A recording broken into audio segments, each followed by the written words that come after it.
A year and a half ago, I was diagnosed with multiple myeloma. And I learned right away that remission is a very good thing. However, I think Smith & Wesson's, those 2 pills, I'd handle that anytime. I'm here for 2 reasons. First is to thank my caregivers. And at the top of the list is my wife, Celeste.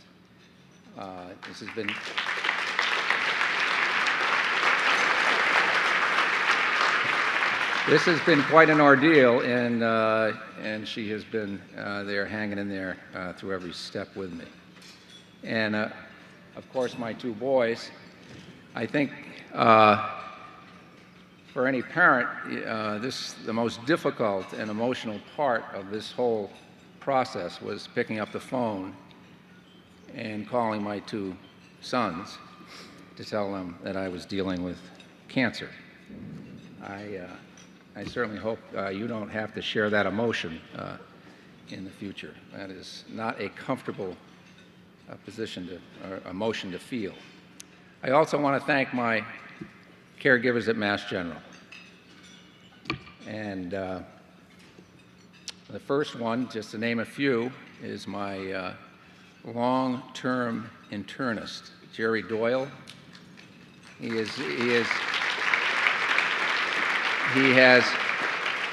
has put up with my nonsense for, hard to believe, 35 years.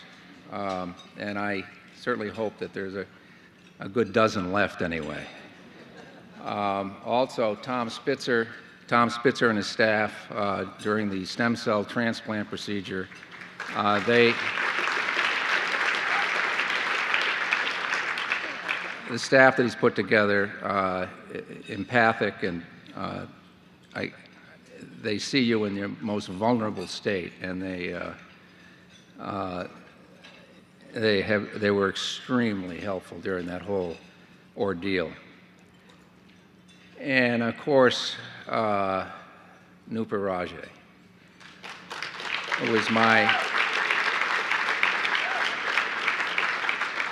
oncologist, and she has stepped me through this whole procedure over the last year and a half, and she's done it with empathy and concern, and genuine. It made me feel like I was her only patient. And I must tell you, whether you like it or not, Nupa, you are part and will continue to be part of our extended family.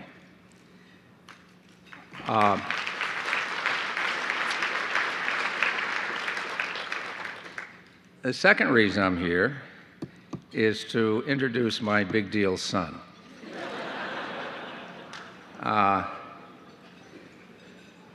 We try in our family not to take his celebrity and celebrity moments too seriously. And his brother and I have taken a lot of joy, and Matt too. He handles the ribbing quite well. But I wanted to just share with you what we call Forrest Gump moments in the life within the Damon family. The first Forrest Gump moment was in 1997 when it was announced that the 5 Oscar nominees for Best Actor,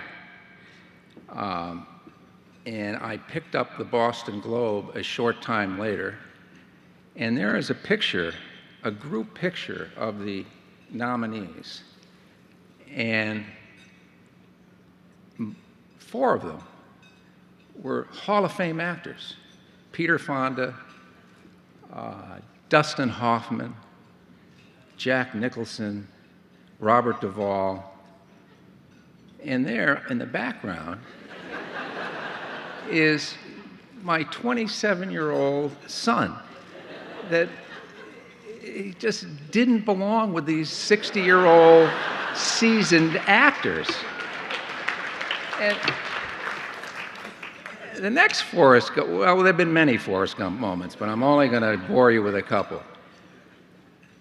A short time later, Matt and a few friends, not friends, former schoolmates at college, started a company. And the company was called Project Greenlight, and the concept was to give screenwriters an opportunity to have their work read in a different format than the normal format, and eventually make a movie. And now understand, Matt was in college, an English major, totally focused on drama, and I don't think he took a finance course. And they went out and they raised a significant amount of money, and this was during the dot-com days, where it wasn't that hard to raise money. But here he is, an English major, raising this kind of money, starting a company, and a month later, he's on the cover of Fortune magazine.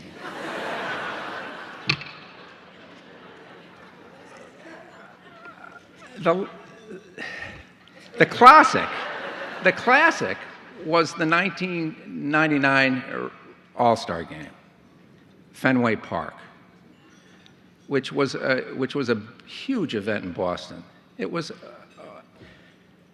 the best baseball players of the century were there. There was Sandy Koufax, there was Warren Spahn, Ted Williams. Matt's in the celebrity hitting contest. Here we are surrounded in Boston, this event with the best baseball players that ever played the game. And I pick up the Boston Herald. On the front page, in the upper right-hand corner, is a four-color picture of Matt swinging the baseball bat. So I think there's a possibility that we may tomorrow, witness a Forrest Gump moment. Because in this room represents, in my opinion, the best and the brightest. I mean, people are working on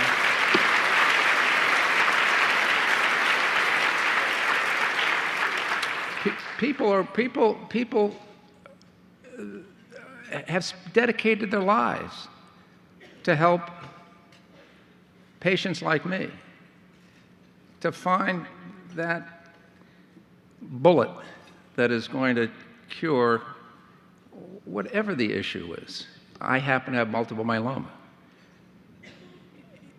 And there's a very strong possibility that when you look in the paper tomorrow morning, that there's going to be a picture of Matt Damon. So,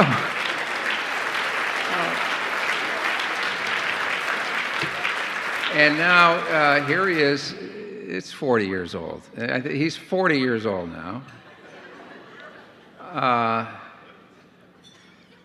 He has, I can only tell you, you know him as a figure in front of a camera.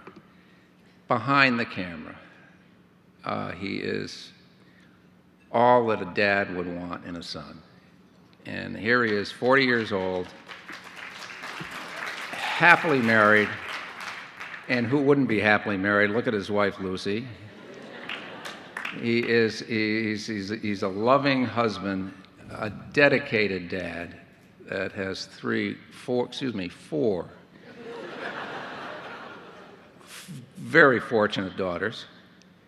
He is a caring brother, and as a son, I just couldn't ask for. It's been a wonderful ride as a dad. And I'm here to introduce my youngest, Matt Damon.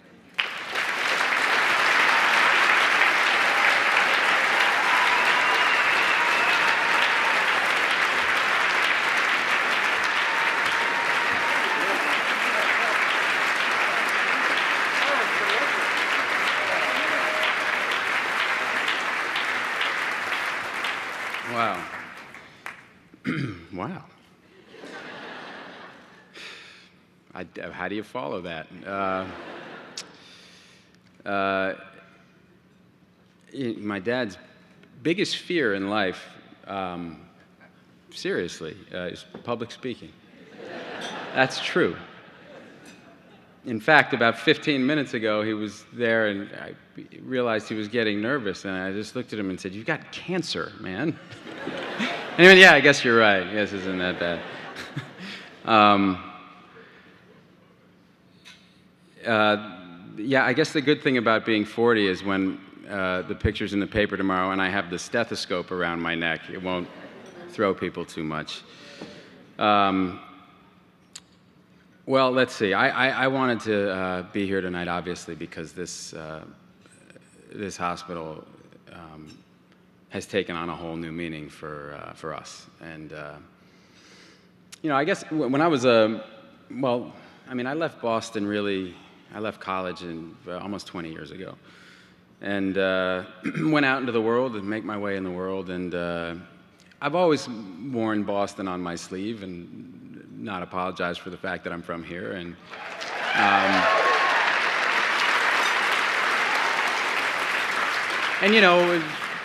we've all traveled. You go out in the world, and you have conversations with people. You make new friends, new acquaintances, and they ask you where you're from, and what's so great about that place. And I'd always say, well, the people and the sports teams. Actually, I'd probably start with the sports teams, and the people, and the colleges, and the hospitals. Oh yeah, what hospital? You ever hear of Mass General? And that would just stop the conversation. It kind of became my default position was, oh yeah, you ever hear of Mass General? And just because I was raised to understand that Mass General Hospital was the best hospital in the world.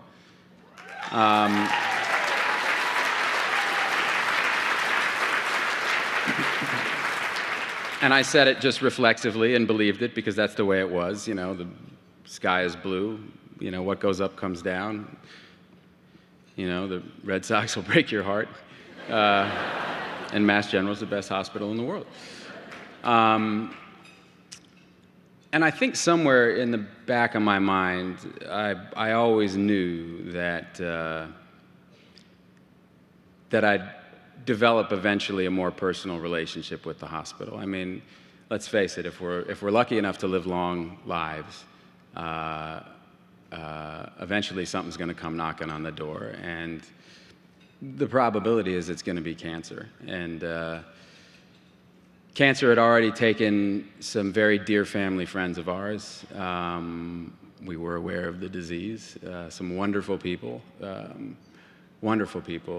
with just that kind of joie de vivre, people who you go like, why that guy? But as we all know, the disease doesn't discriminate and has just this malign indifference to what your plans are. And so I think I knew somewhere that eventually I'd get to see what I've been bragging about all these years. I never would have guessed it would have been my dad. I don't think anybody who knows our family would have guessed that it would have been my dad. The college athlete and the marathoner, the guy who takes a sailboat and sails single-handedly overnight, in a race up the New England coast. But cancer seems to go after people like that. And so just over 18 months ago, we developed a more personal relationship with Mass General. And I have to say, it's been, it sucked. I mean, let's face it, there's that, but the care that my dad has received there is just awesome. And Nooper, just, we couldn't have asked for anybody. We really couldn't have asked for anybody to handle this with us. We couldn't have asked for more. It's just, you know, that whole stem cell experience, which was obviously a real ordeal. You know, Tom was amazing, and the nurses, I mean, my God, you know, watching that wedding video brought back a lot of memories of those nurses, and it's just, it's deeply humbling to be around people who have decided to do this with their lives, because there were times during that experience where I just kind of went, I love the way my dad is being cared for right now, and I'm glad he's getting special care, because he's a special guy. And then I realized that he wasn't getting special care. He was getting the exact care that everybody gets when they come here. And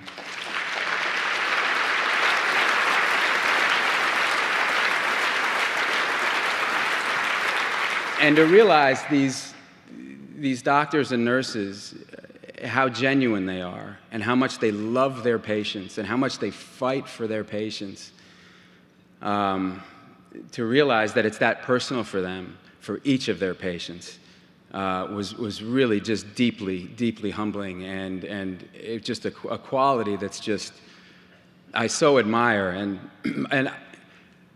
you know, somebody said earlier, maybe it was Teresa, that you guys do God's work, and I have to say, I mean, I do beg to differ with Lloyd Blankfein. I think you people do God's work, and I'm so grateful personally that you do, and my family is so grateful to all of you for the care that you've given us, and at the end of the day, I mean, all over the world, scattered over the world right now, are young Bostonians and New Englanders who are wearing where they come from on their sleeve, and they're in conversations in cities all over the world, and they're bragging about Boston, and they're talking about Mass General Hospital, and I think for me, because of this experience I've had tonight, is about making sure that when their time comes to get to know Mass General in a more personal way, that they find, as we have, and that I have, that it's exactly the place I've been talking about all those years.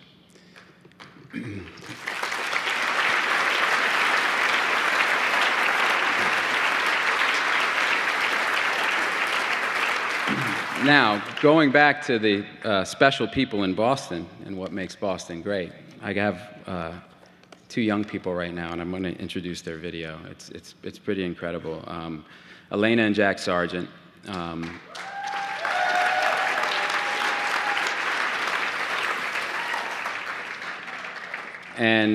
These are young people who are honorees tonight, who are to be commended for their creativity and their generosity and their strength, and their love for each other, and their love for their dad.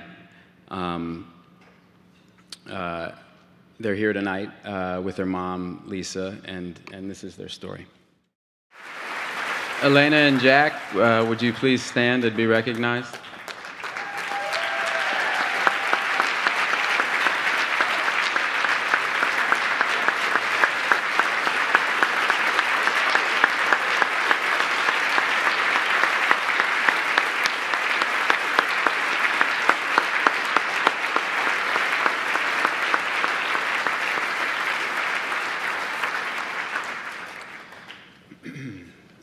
Well, now I'd like to invite my friend Jonathan Kraft to join me on stage.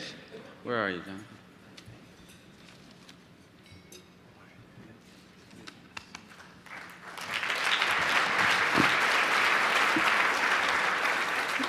Thank you. And before I start, since Matt was mentioning Boston sports teams, nothing towards the end of the second period in the Bruins game.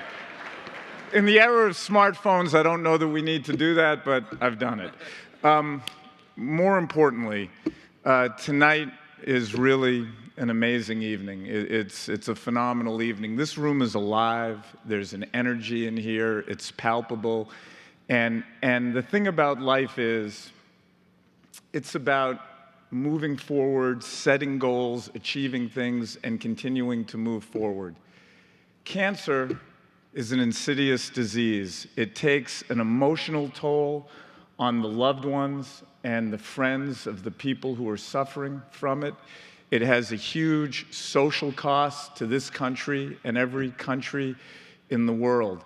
And it's so insidious that you really think, when you think about it in isolation, that it's almost hopeless. And then you come to a night like tonight, and it's really what makes tonight amazing, as I said, because you see two groups of people represented in this room.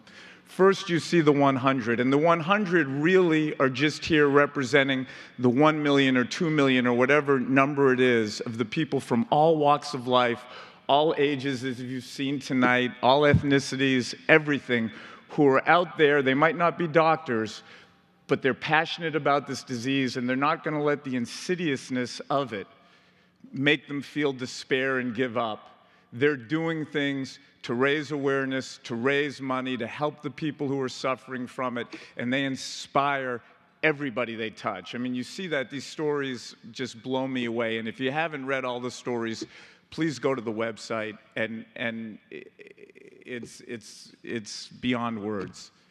The second thing that makes tonight amazing is a story of a guy like John Murphy. And you listen to that story, and out in Colorado, he's given a death sentence. Get your affairs in order, your life is over. He comes to Mass General, and he gets a second birth certificate, and now he's out, you know, I'm sure he's kicking the ass of the doctors in Colorado.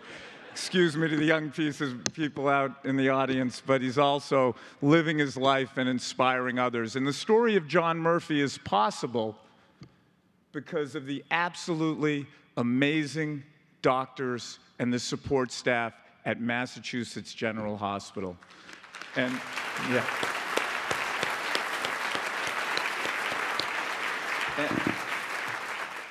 And there are a lot of medical institutions in this country, and there are a lot of doctors and researchers who are trying to fight this disease. But there is nothing like the quality and the scale of the medical staff at this hospital. And I think the thing that truly sets them apart from the other people that are doing this work is, aside from being the most brilliant of all the brilliant researchers in this country, they're also amazing caregivers. They like treating patients. So while they're doing their research, they're just not locked in rooms somewhere trying to figure things out and playing with their computers and talking to themselves. They're there, they're visiting. I apologize to those of you that might fall into that category. But I haven't met any of them at Mass General. And I'm fortunate to be on the board there, and I watch how Peter Slavin, my friend of over 20 years, runs the institution, and he instills it in the doctors, and he's the one that recruits the people to come there that have that skill set. And so you take that clinical side of what they do, you couple it with the research side, and then you take the scale of the rest of the hospital. It makes us the only medical institution in the country that can sit there and do DNA tests on every tumor, and that helps us build a library to help us attack the disease more directly. We are leading the way in personalized cancer care in this country, and that is what one day is ultimately going to provide the best treatments and then ultimately the cures. All of us in this room get hit up constantly for all types of causes that are very worthy. To the extent that you care about giving money towards eliminating this disease, I don't believe that there is any better place that you can give those monies in an era in which federal dollars are being contracted, yet medical science is moving ahead faster, and we should be putting more money into it. I don't believe there's any place better that you can give those dollars than to Mass General. And the reason, and the reason I say it is, they are leading the way, they have the scale, they have the resources. So I would just like to mention to all of you now that tonight we've exceeded our goal. As we stand here, we've raised in total over $1 million, but you can applaud that, but But yesterday, Kim and Jim Pilata, two wonderfully generous people in our community, decided that they wanted to donate $100,000 to tonight, but there's a catch. And that catch is that they wanted to donate that $100,000 to match at least $100,000 raised in this room right now. So all of you have cards on your table.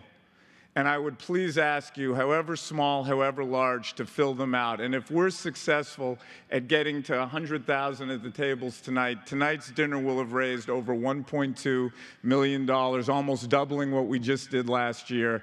And it's only the beginning. This is going to get bigger and bigger. So please grab those pledge cards, fill them out, and if that's not enough of a reason to do it, I think Matt's going to close it with a big final reason to do it.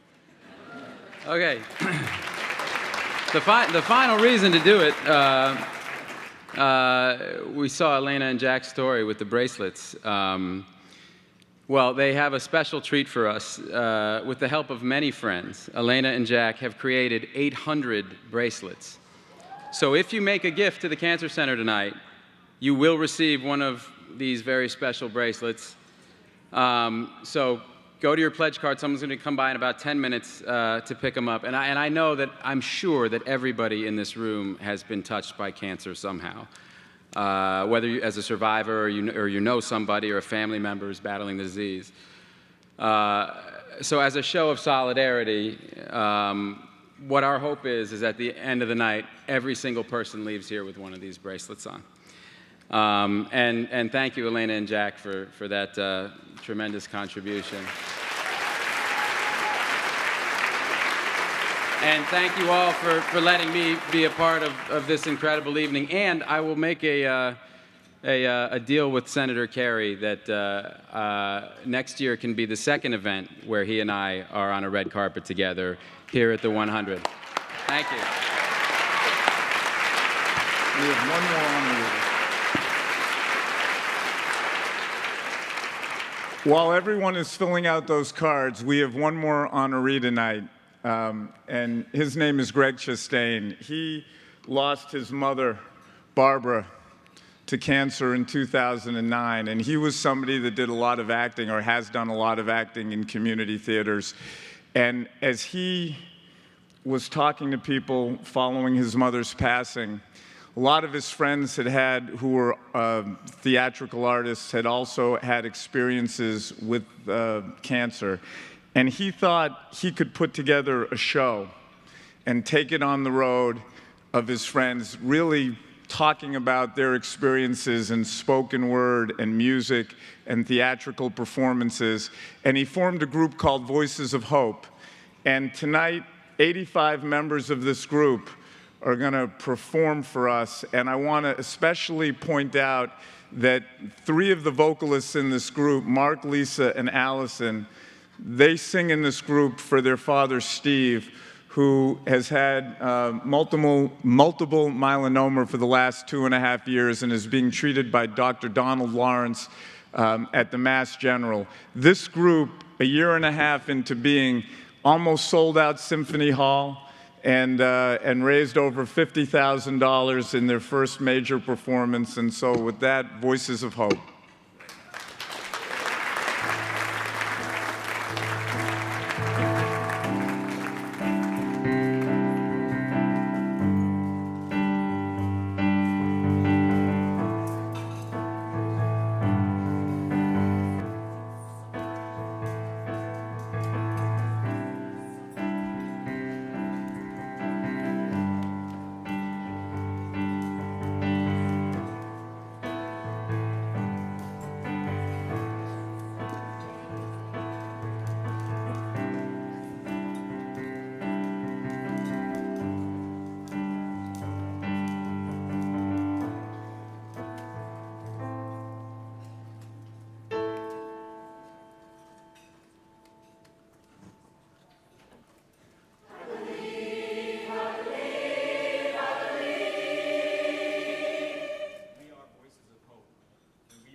Yeah, yeah.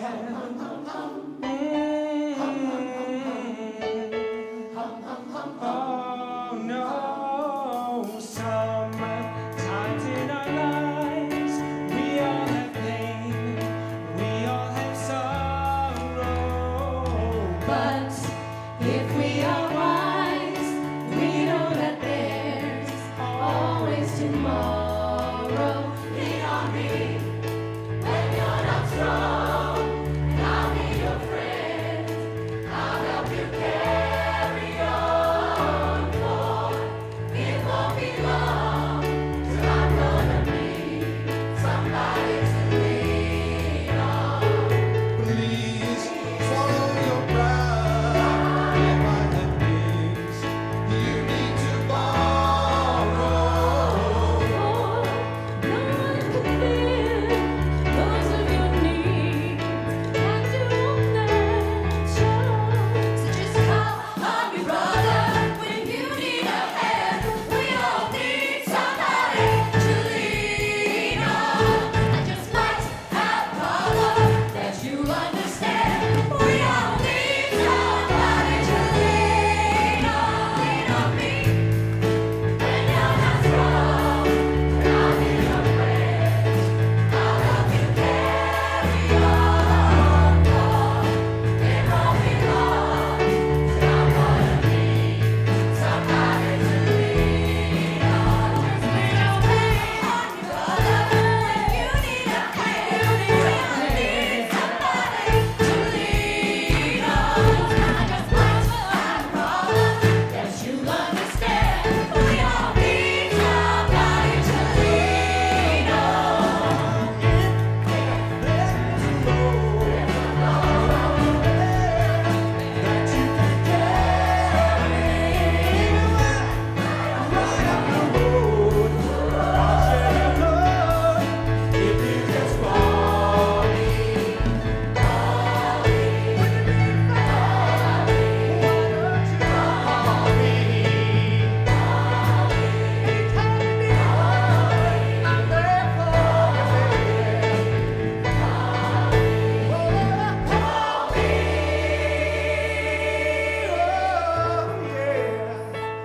It won't be long till I'm gonna need somebody to lean on, lean on, lean on. Lean on, lean on me when you need a friend. Lean on, lean on, lean on me when you need a friend. Lean on, lean on, lean on me. I'm gonna need somebody to lean on. I'm gonna need somebody to lean